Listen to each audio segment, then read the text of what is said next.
গুৱাহাটীৰ পঢ়া সামৰি সুৰুজপ্ৰভা ঘৰলৈ উভতে মানে আৰু প্ৰায় 2টা বছৰেই পাৰ হ'ল। মাজতে এবাৰহে ঘৰলৈ আহিব পাৰিলে। প্ৰকাশে আটাকক প্ৰায়ে সোধে, এম এ কিতাপখননো ইমান ডাঙৰ নে? আইমাৰ যে পঢ়ি শেষ নহয়হে নহয়। মাজে মাজে সি মনটো মাৰি থাকে।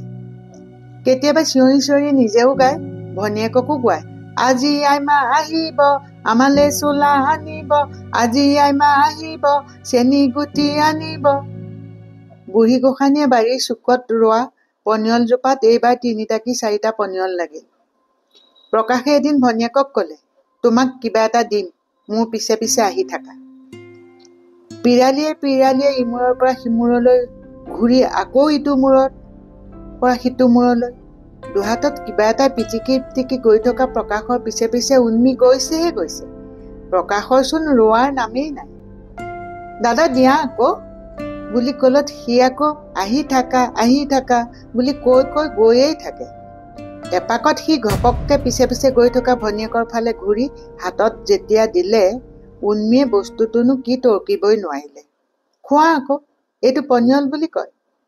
বুঢ়ীমাকে পনিয়লকেইটা ছিঙি আনি তাৰ হাতত দিওঁতে শিকাই দিয়া মতেই সি পনিয়লকেইটা পিটিকি পিটিকি কোমল আৰু মিঠা কৰি ভনীয়েকৰ হাতত দিছিল। সেই সৰু বাৰীখন বুঢ়ী গোসাঁনীয়ে কবলৈ গলে ফলে ফুলে জাতিষ্কাৰ কৰি পেলালে। ওচৰৰ মানুহে কয়, আও গোসাঁনী আয়েনো আৰু কিমান কি নলগায়ো বাৰীখনত।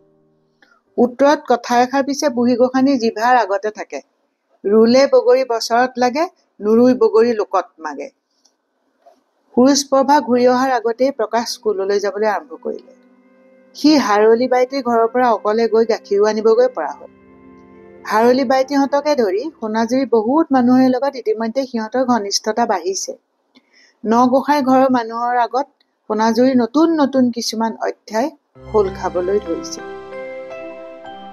দুৰ্গা পূজাৰ দশমীৰ দিনা গাঁৱৰ মানুহবোৰ ফুলজুৰি নদীত গোসাঁনী উটুওৱা চাবলৈ যায়। নগোসাঁই ঘৰৰ পৰা সেই ঠাইলৈ 2 মাইলমান হ'ব। ফুলজুৰিৰ পাৰৰ সেই ঠাইখনৰ নামেই গোসাঁনী উটুওৱা ডুবি গাঁও। পিছে নামতহে গাঁও, বসতি তেনেকৈ নাই বুলিলেও হয়। প্ৰকাশক আঙুলিত ধৰি উন্মিক মাজে মাজে কোলাত লৈ আৰু মাজে মাজে খোজ কঢ়াই হাৰলি বাইটিয়ে গোসাঁনী উটুওৱা চাবলৈ নিয়ে। নিজৰ পইচাৰে 2টাকে জাহাজী কল কিনি খাবলৈ দিয়ে। সেইদিনা হাৰলিয়ে ভালকৈ পিন্ধি উৰি যায়। এনেকুৱা কিবা উৎসৱ পাৰ্বণ হলেহে হাৰলিয়ে ভালকৈ ৰিহা মেখেলা পিন্ধে আৰু কপালৰ ফোঁটটোৰ লগতে শিৰতো ৰঙা সেন্দুৰ ডগমগাই থাকে। আন দিনবোৰত তেওঁ সাধাৰণতে বুকুৰ ওপৰত মেথনি মাৰি মেখেলাখনহে পিন্ধি থাকে। ওপৰত ব্লাউজ এটা পিন্ধিবও পাৰে নিপিন্ধিবও পাৰে, সেইটো বাইটিৰ মন মৰ্জিৰ কথা। নহলে কেতিয়াবা গামোচা এখনকে কান্ধত পেলাই লয়। সোণাজুৰিত বগী বুঢ়ীও আছে, কলি বুঢ়ীও আছে। হাৰলি বাইটিৰ গাৰ ৰঙৰ বিষয়েহে একো ধাৰণা কৰিব পৰা নাযায়। কাহানিও তেল টেঙা অকণৰ মুখ নেদেখা ছালখনৰ ফাটবোৰ জাৰে জহে বাৰেও মাহে আক আক হৈ জিলিকি থাকে। ইফালে সিফালে আহোঁতে যাওঁতে মানুহজনীয়ে মুখৰ ভিতৰতে কিবা ভৰভৰাই থাকে। হাত খালী থাকিলে কেতিয়াবা কোনো অদৃশ্যক উদ্দেশ্যি হাত জোকাৰি জোকাৰি বা আঙুলি টোঁৱাই টোঁৱাইও ভৰভৰাই থাকে। কিহে বাইটি, কিবা খং উঠিছে নেকি বুলি কোনোবাই সুধিলে, একা গৰুৱে গায়ে চৰুৱে হাৰিয়ে মৰ, হাৰলি মৰ বুলি খং উজাৰে। হাৰলি বাইটিৰ ঘৰত আৰু 2জন মানুহ আছে। এজন হ'ল ভেদেউ কাইটিক আৰু আনজন দীঘলা বুঢ়া।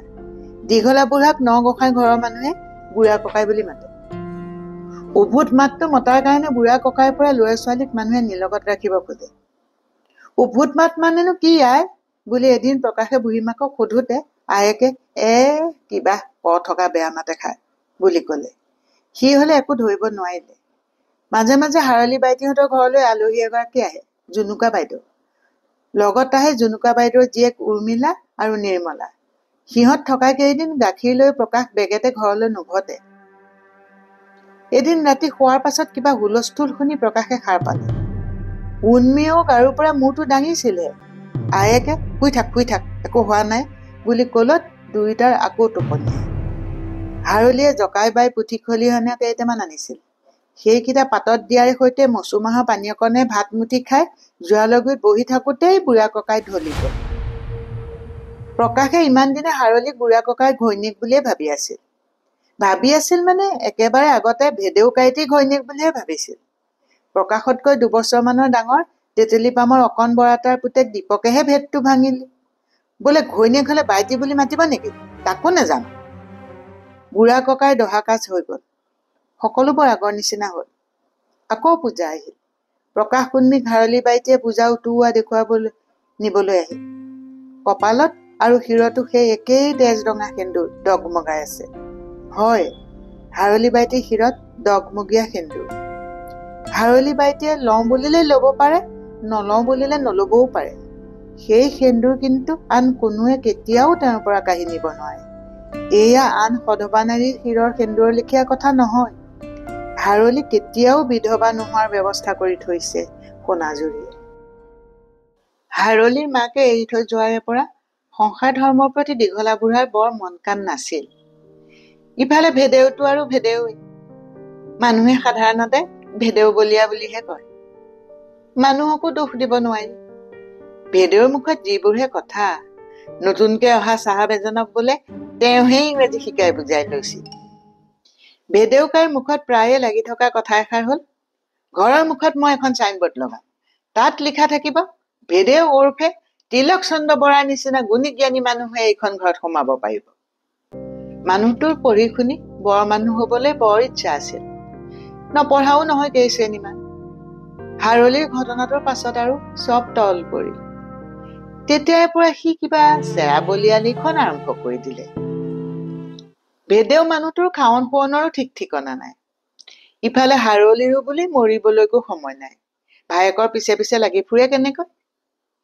এনামেলৰ ডাঙৰ গুটুং থাল এখনত ঠাহি ঠাহি ভাত এগাল আৰু একাষে ভজা পিটিকা ভৰাই ভেদেউৰ শোৱাপাটিৰ ওচৰতে থৈ দিয়ে।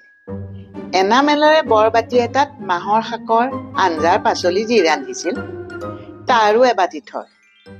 খাবলৈ মন যোৱাৰ পৰত ভেদেউৱে পৰাখিনি খাই নোৱাৰাখিনি আঞ্জাৰ বাতিটোৰ ওপৰতে ভাতৰ থালখন দি তাৰ ওপৰত পিৰাখন উভতাই ঢাক মাৰি চাল পিৰাৰ তললৈ থৈ দিয়ে। আকৌ যেতিয়া খাবলৈ ইচ্ছা হয় কেওপত বস্তু উলিয়াই আনি পিৰাখন পাৰি বহি খোৱাখিনি খাই থকাখিনি আকৌ আগৰ দৰে থৈ দিয়ে। থাল বাতি খালী হৈ গলে অৱশ্যে হাৰলীয়ে দেখাকৈ বাহিৰতে থয়। হাৰলীয়ে তেতিয়া ধুই পখালি ভাত আঞ্জা নতুনকৈ যতনাই থয়। বৰ গৰমৰ দিনত পিছে কেতিয়াবা থাল বাতি খালী হবলৈ বুলি হাৰলী ৰৈ থাকিব নোৱাৰা অৱস্থা এটা হয়। বৰকৈ টেঙা টেঙা বাছ ওলোৱা যেন পালে ভেদেউ অৰ্থাৎ ভায়েকৰ হাত পুৰুষক ৰৌ ৰৌ নৰকত পচিবলৈ সাওপাত দি দি থকা ভাত আঞ্জা চুৱা পাতনিত পেলাই মূৰে গায়ে তিয়াই গা ধুই আহি গল। যিমান দিনলৈকে পাৰিলে ৰান্ধনীশালখন দীঘলা বুঢ়াই নিজেই চম্ভালি আছিল। বলে নোৱাৰা যেন পালত যেনিবা হাৰলীক আবিৰ পৰাচিত ভাগি কৰি শিৰত সেন্দুৰকণ দিয়াই বিধিমতে চাউল পানী কৰিব পৰা কৰি ললে। ডেম কেয়াৰণীয়ে কথাবোৰ কৈ গল যদিও বুঢ়ী গোসাঁনীয়ে হলে কথাৰ ভেদ ভাঙিব নোৱাৰিলে। ডেম কেয়াৰণীয়েও বুজিলে তাৰ মানে এতিয়া ৰাম উপজাইৰ পৰা ৰামায়ণ গোটেইখন গাব লাগিব।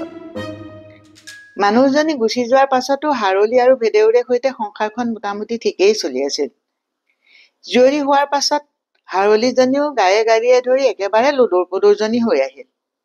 ঘাটলৈ একেলগে পানী আনিবলৈ যাওঁতে এদিন ডেম কেয়াৰণীৰে প্ৰথমতে চকুত পৰিল কথাটো। কথা বুলিলেই বতাহ, আৰু লুকাই ৰাখিব পৰা কথা নাছিলো সেইটো।